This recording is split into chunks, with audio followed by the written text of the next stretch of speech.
Liz Cheney, we have the ledger, we have the wire transfers, and we have your husband's signature. The words, spoken with chilling calm, echoed from the television screens, slicing through the political noise. We ask you, Ms. Cheney, was your righteous crusade against Donald Trump worth $2.7 million in foreign money funneled through your own household? The morning sun cast a sterile white glow across the television studio. Liz Cheney sat with perfect posture, a portrait of unwavering conviction. Across from her, a famous news anchor leaned forward, posing the question everyone was asking. Congresswoman, the latest ad from Americans for a Principled Republic is aggressive. It's also funded by what critics call dark money. You are the face of this group. Can you tell the American people who is paying for these attacks on the former president? Cheney offered a thin, condescending smile. It was a look of utter arrogance, of a woman who believed she occupied a moral high ground so unassailable that she was beyond reproach. This isn't about dollars and cents, she said, her voice smooth and practiced. This is about the soul of our nation. It's about restoring integrity to our institutions. The patriots funding this movement wish to remain private, to keep the focus on the principle, not the personalities. Unlike Mr. Trump, they aren't seeking applause. It was a masterful deflection. In one breath, she painted her anonymous, shadowy benefactors as humble patriots, and Trump as a narcissistic showman. The anchor, unable to pin her down, moved on. All across the swing states, the ads continued to run, slick, professionally produced takedowns that twisted Trump's words and painted him as a menace. And on the screen, Cheney was their righteous, unimpeachable champion. Hundreds of miles away, in the quiet, focused atmosphere of his Mar-a-Lago office, Donald Trump watched the interview on a large screen. He wasn't fuming, he wasn't ranting. He was perfectly still, his gaze fixed on Cheney's face. He clicked the remote, and the screen went black. "She's gotten sloppy," he said to the room. "Arrogance makes you sloppy." Across from him sat his lead counsel, David Stone, a man whose loyalty was matched only by his sharp, legal mind. For weeks, Trump's small, fiercely loyal team of private investigators, men who had worked with him for decades, had been digging into the Americans for a Principled Republic. They knew the group was a front, but the money was expertly hidden behind layers of shell corporations. Then, just last night, they got the call. A man named Arthur, the lead accountant for the group, was having a crisis of conscience. He had sought them out, terrified but resolute. The meeting had taken place in a nondescript hotel off the highway. Arthur was a nervous man, his hands trembling as he clutched a slim laptop. "I believed in the cause," he stammered, avoiding eye contact.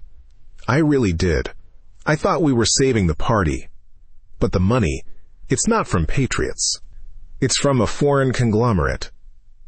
They hate his America First trade policies, and the way the money moves from them to her. It's not right. This isn't about principle. It's a financial hit job." Trump had given his team one simple instruction: get the proof, the undeniable proof. And Arthur had brought it. A complete, unredacted secret ledger. Back in the office, David Stone tapped his pen on a legal pad. "We have it all, Donald. The press conference is set for 4 p.m. The media thinks you're going to respond to her interview this morning." Trump allowed a small, grim smile. Let them think that. Let her think that. On social media, Cheney's team was already taking a victory lap.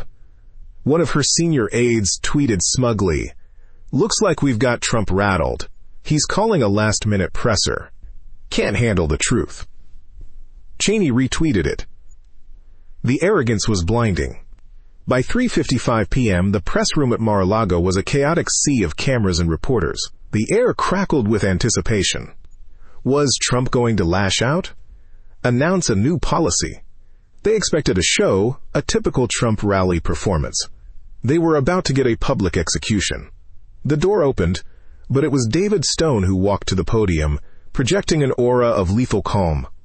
Donald Trump entered behind him and stood off to the side, his arms crossed, a silent, imposing observer. He wouldn't say a word he didn't need to. He was the general. And his lawyer was the artillery, Stone tapped the microphone. "Good afternoon. We won't be taking questions today. We're here to present information." Behind him, a large screen flickered to life, showing the clip from Cheney's morning interview. Her voice filled the room. "This is about restoring integrity. Asterisk."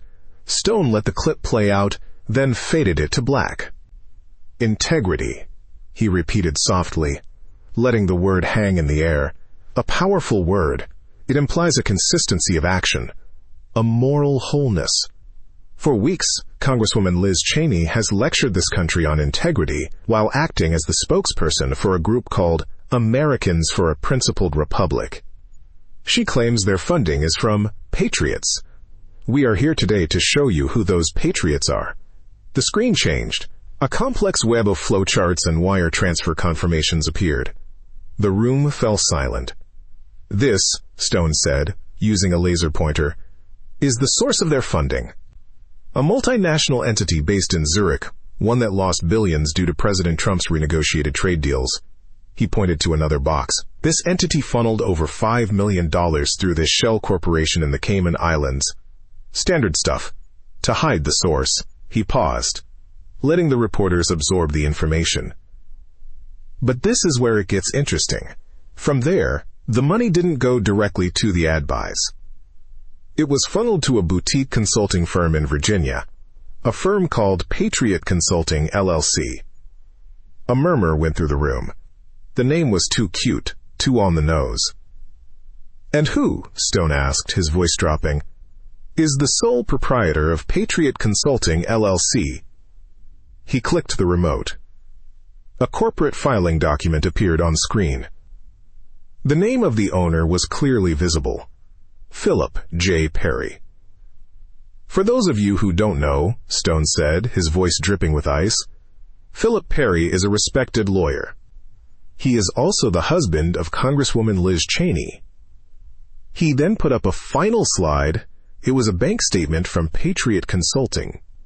It showed 3 deposits over the last 2 months, totaling $2.7 million. The room erupted. Shouts, gasps, the frantic clicking of keyboards. Stone held up a hand for silence. He turned to face the main camera in the center of the room, as if speaking directly to Cheney herself. "Liz Cheney, we have the ledger. We have the wire transfers. And we have your husband's signature on the documents that received the funds." He leaned into the microphone, his voice a low, powerful blow. "So we ask you, Miss Cheney, was your righteous crusade against Donald Trump worth $2.7 million in foreign money funneled through your own household?